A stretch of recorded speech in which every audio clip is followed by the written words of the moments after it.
to thank you guys for joining me this evening. My name is Chad Smith. We're going to be going over how to cook a chicken using the beer can chicken technique. I've been passionate about outdoor cooking for several years, and I've used several different types of equipment and in different circumstances. I've also been studying professional techniques and amateur techniques alike. First of all, I'd like to go over why I actually chose the beer can chicken technique in the first place. Initially, when I first started, I didn't have a lot of equipment or resources, and using this technique had a low initial cost, so it was cost effective. I actually used the beer can itself for the actual stand, so I chose this method because of those reasons. Now, initially, I actually thought the beer in the can was actually steaming the chicken, resulting in a more moist chicken after it was cooked. However, we'll discuss that a little bit later. As you can see, I have all the ingredients for the rub out before me right now. So far, I'm going to be using 2 tablespoons of brown sugar.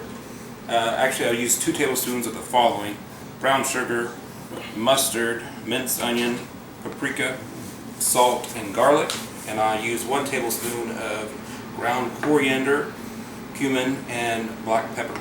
Now, just for your information, salt and garlic are one of those 2 ingredients you probably need to season to taste, so you might need to adjust it to either add some or reduce it. Now, if we're going to actually prep the chicken, and I like to use food grade gloves to actually prep the chicken because it can get a little messy. I have all the ingredients in this mixing bowl, and I've already mixed them together. One thing to note when you're mixing these ingredients is that it's better to use your fingers because of the sugar, because it does tend to clump together. So just kind of grab it and pinch it and run it together is how I mix it. So let me go ahead and put these gloves on, and then I'll show you how to actually rub the chicken. Now this particular rub, I'll actually use most of this rub, but if you do have any left over, you can store it. However, to do that, I would suggest using a separate spoon to actually spoon it onto the rub itself, and don't touch the chicken with the spoons. That way you can save it for later. However, I know I'm going to be using most of this, so I'm not going to worry about that right now. I like to give it a good rub and generously apply all the seasoning to the chicken. That way you get a pretty good flavor.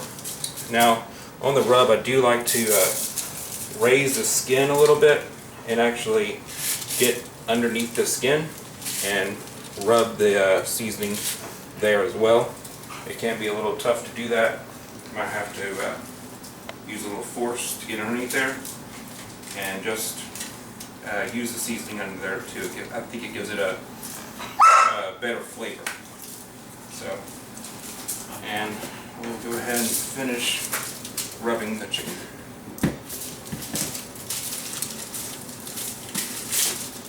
Making sure that you coat all the sides pretty good. Give it a very generous rub.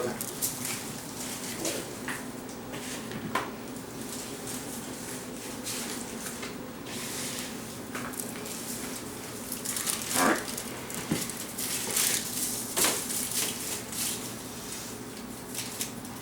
Now that that's done, I do want to show you that how to prepare the actual grill or the smoker that you're going to use.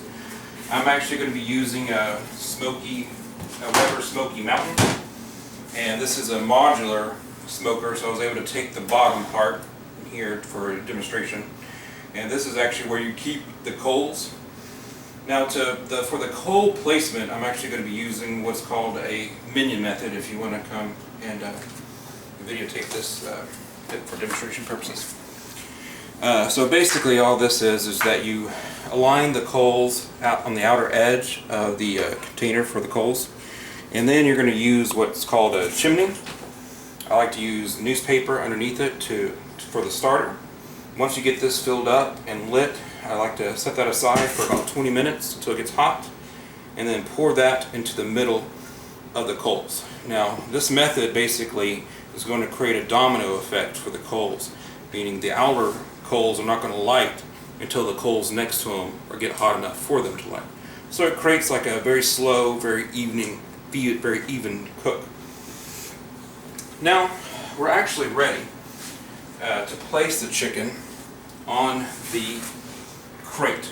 And for this, I like to make sure that the beer can in the stand is in the very center of the crate. That way it makes for easier transportation. And you're just basically going to slip the chicken right over the beer can and the stand. Now, this is now ready for the actual cook, and we're going to be going for 4 hours at 225 degrees. You want to make sure that the chicken itself, the thickest part of the chicken, is actually at least 165 degrees Fahrenheit before you're ready to serve it. Personally, I let it go to 172 to 175 degrees before it's done. At this time, would y'all like to have any questions about the presentation? Yes. Hi, my name is Ed. I have one. Is there any way I can use Coke instead of beer? Yeah, it doesn't really matter if you use Coke or beer. Anything that has that kind of can, it'll work. One thing I would like for you to know is that some of the beers, possibly some sodas, will actually cover the beer with a plastic. And if you use one of those, you need to make sure to remove the plastic completely before using it in this method. Thank you. Hey, my name is Nadine. My question is, what do you do to counteract like the cross-contamination of the chicken, especially when it comes to washing it, and then once you actually start rubbing it and everything? So that's true. I like to use these Clorox disinfectant wipes a lot when I'm using this. There are actually a lot of articles saying that you shouldn't even wash your chicken. You should just pat it dry and go. Actually, I like to wash it, and I just make sure that I use a lot of these and make sure that it's completely contaminated. I also like to use the food prep gloves to also eliminate some of that risk. Hello, my name is Eric. I'm curious, does the beer actually add flavor to the chicken, or is that just kind of cooking method? I don't know, does it actually add flavor to it? So actually, when I initially started this, I actually thought it imparted some flavor and actually steamed the chicken from the inside. But that compartment of the chicken is very small, so it doesn't actually allow for a lot of steam or flavor to actually go from the beer to the chicken. This is mostly useful for the stand purposes. If you're actually wanting something to steam the chicken, I actually recommend using a separate, like an aluminum foil pan, a temporary aluminum foil pan in your smoker. You can fill it with water and actually use it to smoke the chicken and impart a little steam to it as well. I have a follow-up question. Would you be able to use this with like a conventional gas grill, or is it better to use more charcoal or, like, for example, a big green egg kind of a grill? So my personal preference is using charcoal. They do have a lot of gas grills that you can actually put wood chips and smoke a chicken that way as well. However, I personally don't actually have a lot of experience using those. I personally prefer to use coal, but there's a lot of pros and cons for both of them. Excuse me, I got another question. Where would I get a stand like yours for the beer can? So this one I got, it's relatively cheap. It's about $5. I got it on Amazon. The reason why I got that is because using beer can by itself can cause a little instability in it. It's easy to tip the chicken over without the actual beer can stand. Are there any follow-up questions? All right. Well, I appreciate you guys coming. I hope y'all enjoyed the presentation.